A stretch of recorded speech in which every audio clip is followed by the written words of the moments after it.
श्री स्वामी समर्थ. स्वामी शिदोरी या चॅनलमध्ये तुमचं खूप खूप मनापासून स्वागत आहे. अनेकदा हा प्रश्न विचारला जातो की स्वामींना देवी रूपातला फोटो आहे त्याच्यामागे नक्की काय कारण आहे? स्वामींना या रूपात का दाखवलं जातं? काय गोष्ट आहे? म्हणून आज आपण त्यामागची कथा पाहणार आहोत. महत्त्वाचं म्हणजे स्वामी आपले गुरु आहेत. गुरुला आपण नुसतं गुरु नाही तर गुरुमाऊली देखील म्हणतो. गुरुमाऊली म्हणजे काय? माऊली म्हणजे आई. गुरु शिष्याचं नातं हे आई आणि मुलासारखे असते. जेव्हा शिष्य संकटात असतो, गुरुही काही आनंदात नसतो. ज्या वेदना शिष्याला होत असतात त्या गुरूंना नाही होत असं काही नसतं. जेव्हा भक्त संकटात असतात तेव्हा स्वामीही अस्वस्थ असतात आणि ते भक्ताला अनेक मार्ग सुचवत असतात की या संकटातून तो लवकर कसा बाहेर पडेल, त्याला कमीत कमी त्रास कसा होईल, यासाठी स्वामीसुद्धा झटत असतात.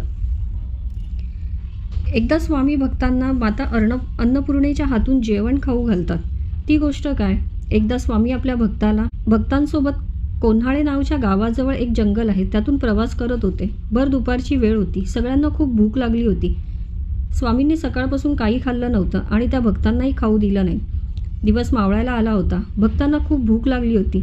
श्रीपाद भट हे स्वामींचे भक्त होते. शेवटी ते स्वामींच्या वाटेत आडवे पडले आणि स्वामींना म्हणाले, आता आम्हाला भूक सहन होत नाही, आमचे प्राण घ्या आणि मग आम्हाला कुठे जायचे तिथे जा.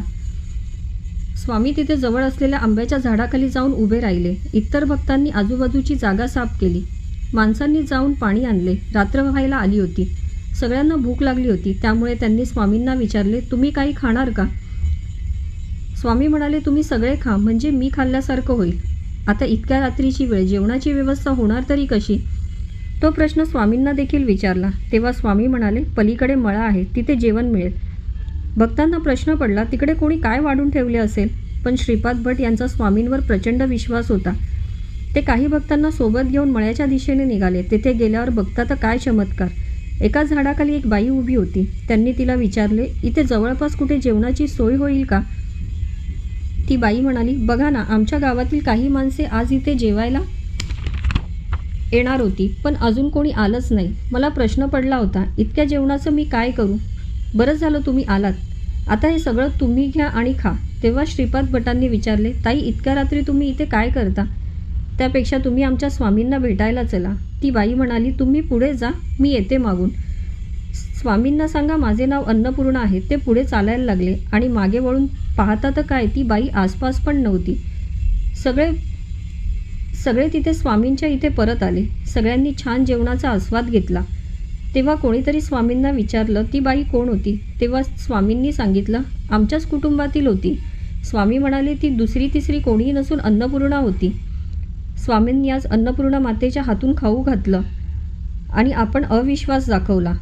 अन्नपूर्णा मातेच्या दर्शनाला मुकलो. म्हणून स्वामींना अन्नपूर्णेच्याच म्हणजेच देवीच्या रूपात पूजलं जातं.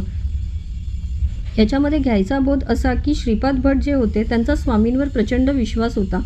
स्वामींची मनापासून भक्ती करा, तुम्हाला जे हवंय ते नक्की मिळेल.